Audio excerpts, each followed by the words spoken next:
sobre el PLD y su laberinto respecto a las acusaciones de corrupción, cómo debe afinar detalles importantes como la comunicación, pero también del PRM y los escándalos que, por más destituidos y suspendidos que estén los funcionarios, generan ruido, generan alaracas. Hablamos de estos temas con el consultor, politólogo e investigador en gerencia pública, el buen amigo Raniero Casoni. Gracias por acompañarnos. Bienvenido.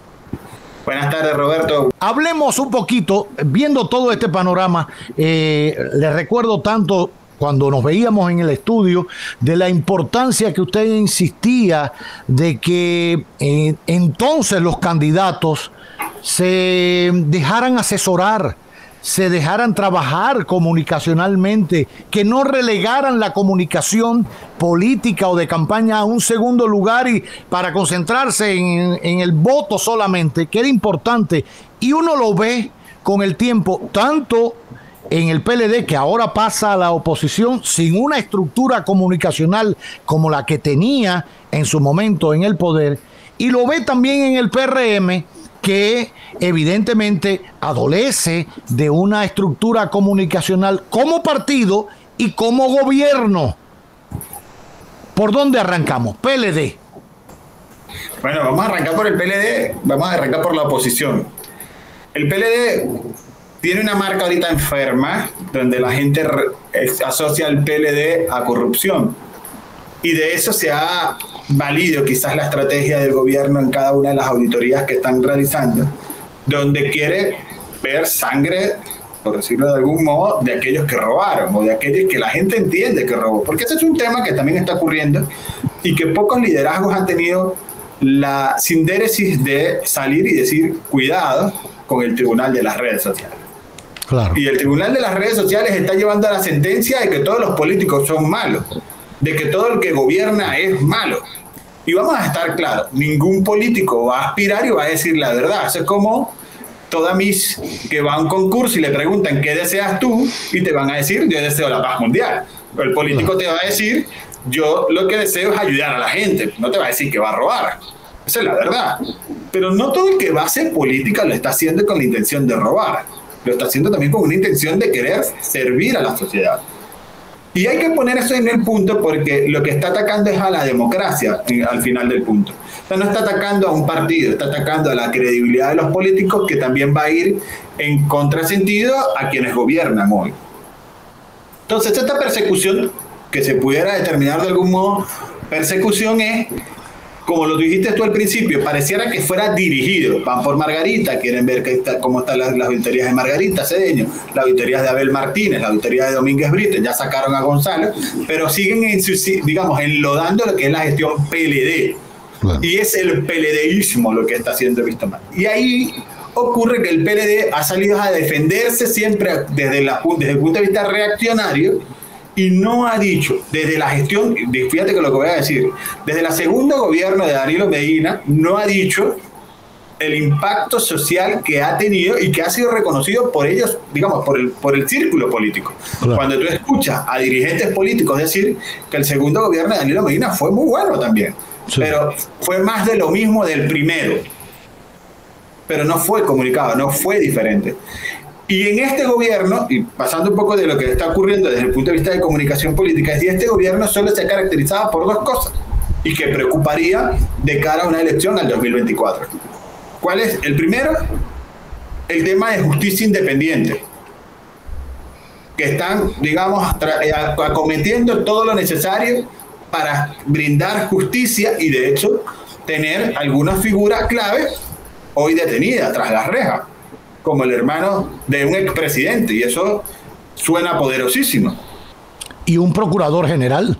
Y un procurador general que está preso también. Y varios generales activos, o sea, no en retiro, varios generales. Cuando tú empiezas a ver el panorama, estás hablando de la familia presidencial, en este caso de Danilo Medina, un alto ejecutivo del gobierno, sobre todo vinculado a la justicia del Ministerio Público como un procurador general, y militares, o sea, todas las esferas de poder de un Estado tras las rejas en alusión al gobierno anterior. Y si vemos un poquito más, hay ciertos dirigentes de relevancia también presos, como el caso de quien fuera el presidente de Fomper. Claro. Ahora, también está generando ruido, porque Juchi Lora decía, algo está pasando en las Fuerzas Armadas, pero es que tiene generales activos presos, y eso de una u otra manera genera ruido de sables, ruido de problemas internos.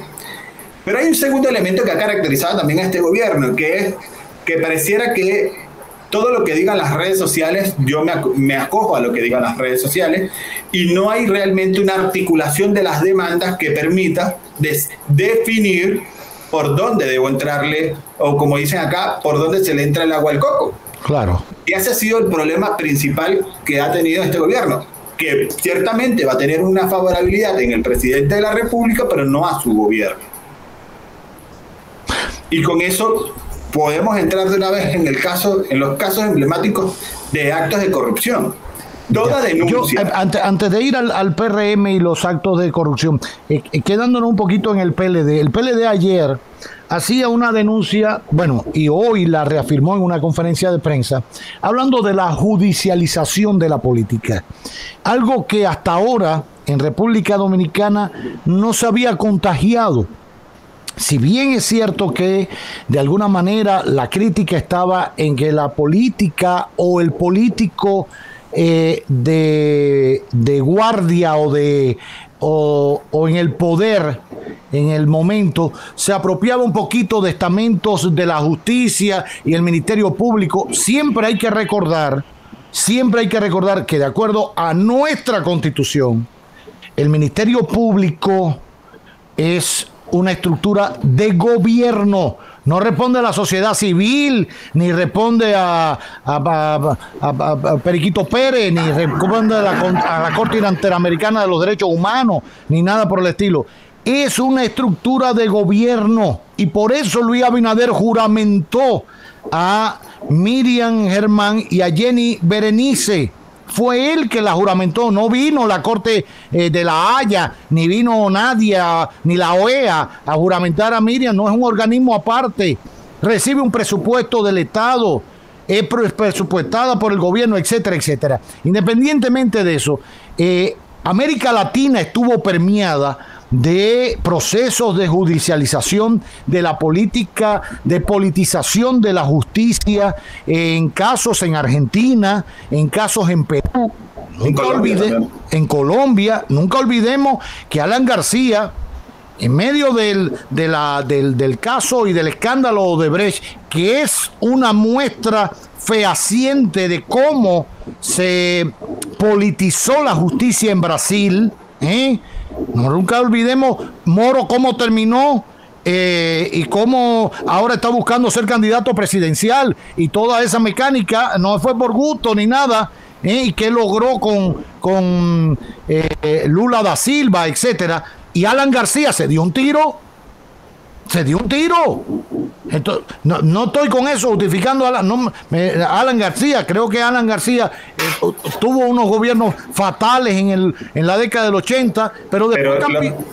La consecuencia en Perú hoy, ya están buscando destituir al recién mandatario de 15 meses, Castillo, yo sé, porque también socavaron con la credibilidad de los partidos políticos y de los políticos. Claro. Que ese es el camino que también ocurre en Colombia. Han socavado también a través de la judicialización política que ocurría más que en la alta esfera, que ya llegó, digamos, a nivel nacional, también a nivel local y departamental. Gobernadores que son suspendidos porque la oposición no le gustó X o Y cosas, alcaldes que son suspendidos por X y Y cosas, y hoy tenemos en Colombia que Sergio Fajardo se le abrió una investigación, Álvaro Uribe tiene una investigación, Gustavo Petro en su momento también fue destituido y después repuesto. O sea, tenemos un tema que al final ocurre que la gente sale a la calle indignada, pierde la credibilidad en la democracia porque sencillamente no se está gestionando de forma eficiente la instrumentación de la justicia, que no es un pacto de venganza, porque tiene que haber algo que en política es muy importante, sobre todo para la salvaguarda de la democracia, que es los pactos no escritos entre caballeros. No. Y un ejemplo muy fehaciente de eso es cómo Peña Gómez, por ejemplo, en su momento, siendo Balaguer presidente, fue capaz de hablar con Venezuela para buscar petróleo para República Dominicana, y no siendo él el gobernante.